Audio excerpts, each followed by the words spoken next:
Congress party, as we know, has promised to guarantee an income of 72,000 rupees per year to the bottom 20% of the poorest families. That comes to about 5 crore. That's, of course, if they come to power. And the Congress president announced the scheme over the weekend. We spoke with Praveen Chakravarty, the gentleman who does the data analytics for Congress. We also spoke to a couple of economists whom they have consulted. Just listen to the entire gamut of fact and opinion that went into the making of this scheme. And then we're going to analyze the economic implications with Dr. Pranab Singh. Poorest 20% of all Indian families or households will get the same uniform amount of 6,000 rupees a month or 72,000 rupees a year. 5 crore poorest families in India get 6,000 rupees a month. By today's data standards, the average income of the poorest 20% of households is 6,000 rupees a month. You then they get 6,000 rupees, and hence the inference or the imputed minimum income becomes 12,000. But that is just an outcome of the scheme. It is not the desired goal or the objective of the scheme. On the revenue side, the most basic thing that this would do is remonetize India's economy, restart India's economic engine. Second, a simplified GST and the tax buoyancy implications of that. All right? So there is potential for tax buoyancy and increases in tax revenues in today's structure without the need to raise any tax revenues or any tax rates. Okay. Well, so that's the broad scheme, and they've consulted economists like Lucas Chancel of the Paris School and Abhijit Banerjee, who's, of course, running that poverty lab in MIT. Dr. Pranab Singh, a former chief statistician and former chairman of the Statistics Commission, joins us now. He's had a long stint at looking at statistics and even supervising their collection. Good morning, Dr. Sen. Thank you very much for joining us. Well, first up, I want to know whether it is easy to identify the bottom 5 crore families. Very difficult. Okay. You know, the fact of the matter is that at the moment what we have is only the SECC, which in itself does not give you an indication of the economic status. So it looks at the correlates of poverty, that's what it measures. And you can get cutoffs on that depending upon what kind of importance you place on different forms of deprivation. But to then assert that these are the poorest in terms of income is a leap of faith.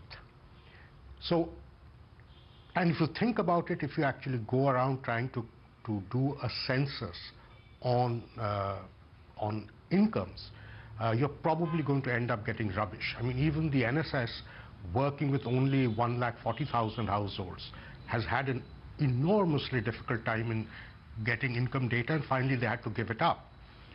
So just identifying the bottom 20% from a central perspective, I think, is extremely difficult. And it's going to give rise to a lot of gaming of the system.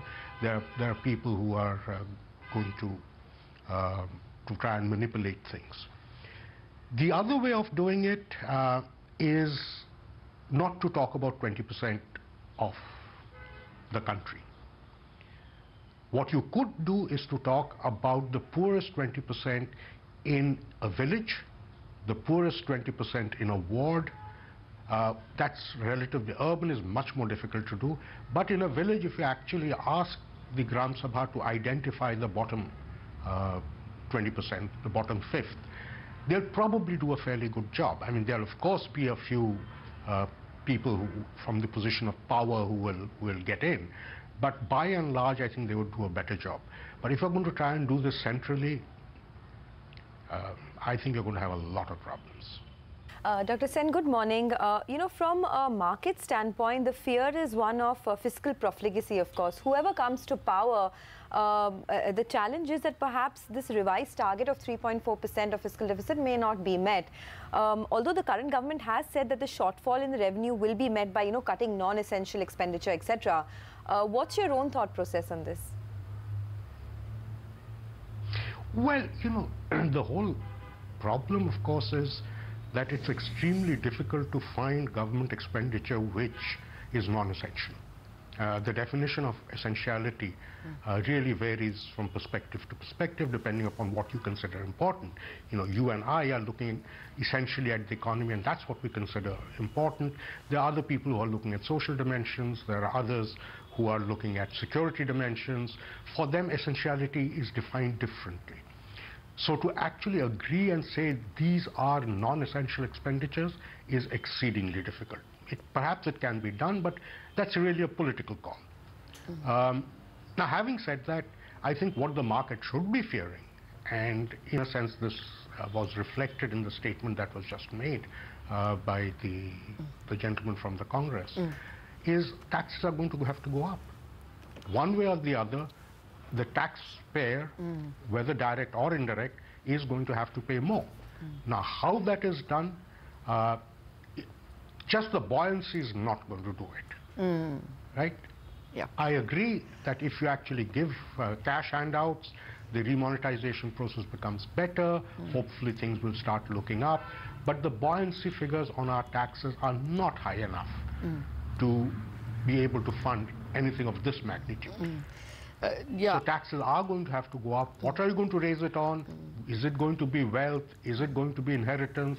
There are all kinds of questions that are going to pop up. No, actually, both the economists who have advised them, or I mean, among the two, many economists who advised them, the two whom we got, Lucas and Abhijit Banerjee, were very strongly of the opinion that India is a seriously undertaxed country and at least the top 1% should be taxed. So I don't know how much money that will yield, top 1%. But that apart, Dr. Singh, the philosophy here is whether income transfer is the way to go. Until now, the state was helping the social sector by putting in schools, paying teachers, Ayushman, trying to do health infrastructure, roads, rails. Now what we are saying is that all this has not helped, and therefore there should be an actual income transfer. Is that the way to go? Won't it come at the cost of other things getting neglected? It might, depending upon, as I said, their definition of essentiality. The central government can always take the position that constitutionally it has no business getting into, let's say, primary education. Yes. And withdrawing funds from that and saying, it's a state's responsibility, let them do it. So you could do things of that kind. It's going to be very disruptive.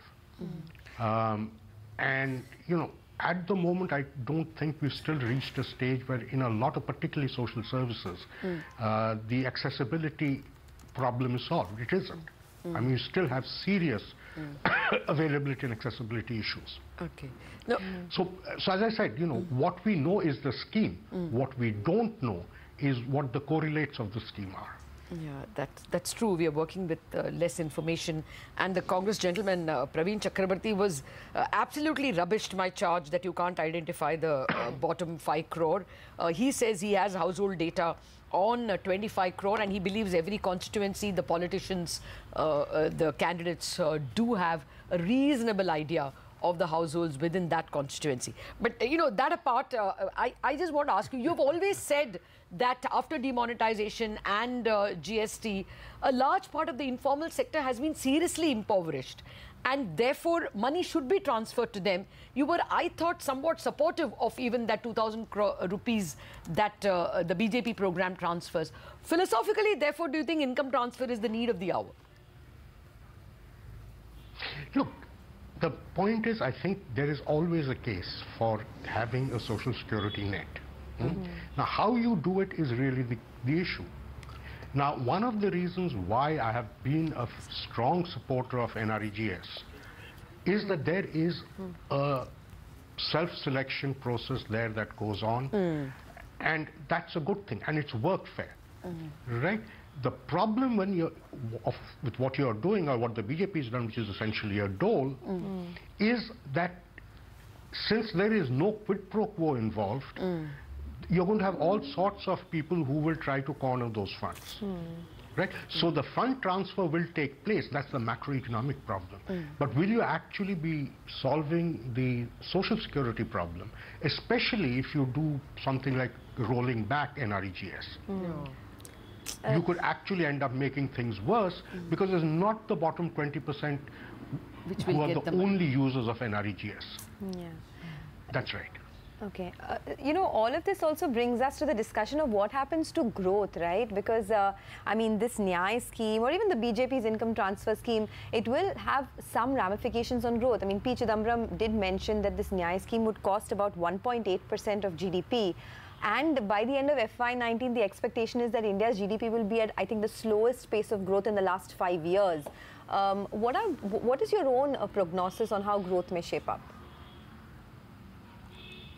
Well, you see, again, the whole issue boils down to how you're measuring growth. At the moment, we are in a situation where the growth that we are talking about is the growth of corporate India. We have no take and we have no hard figures on what's happening to non-corporate India except for agriculture. And in agriculture, we know what's happening. I mean, it's a disaster story.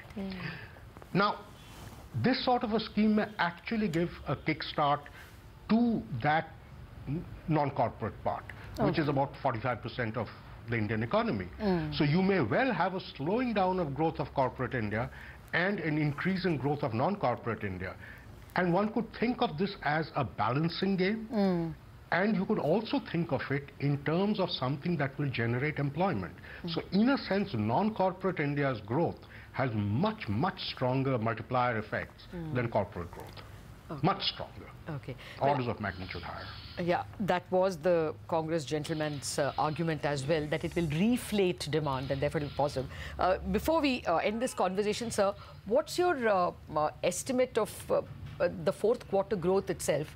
We've got a lot of corporates crying on our shoulder that consumption has been poor, starting from four-wheelers to two-wheelers to air coolers to even FMCG products, some of them. Yeah, so far it doesn't look good. And what surprises me, now we are very close to the elections. The election spending should have started full swing. But for reasons I'm completely unable to understand, that doesn't seem to have happened yet. But, you know, for the quarter, it gives you no time. Yeah. The quarter's over, practically. Yes. So what's going to happen is first quarter next year may look a little better. Okay. But fourth quarter this year does not fill you with joy. Looks like a washout. All right. I would say sub 6.5%, closer to 6. Okay, not looking good then.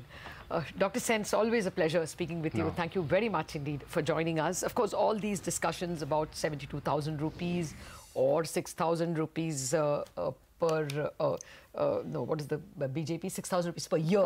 Per year. And the Congress says 6,000 rupees per month are still discussions in the space of hypothesis.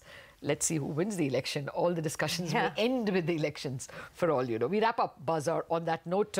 Markets unperturbed by these ideological discussions, doing reasonably well with an advanced decline of 3 stocks almost in the green for 1 in the red. Chartbusters has a lot of trading ideas for you. Thank you for watching Bazaar.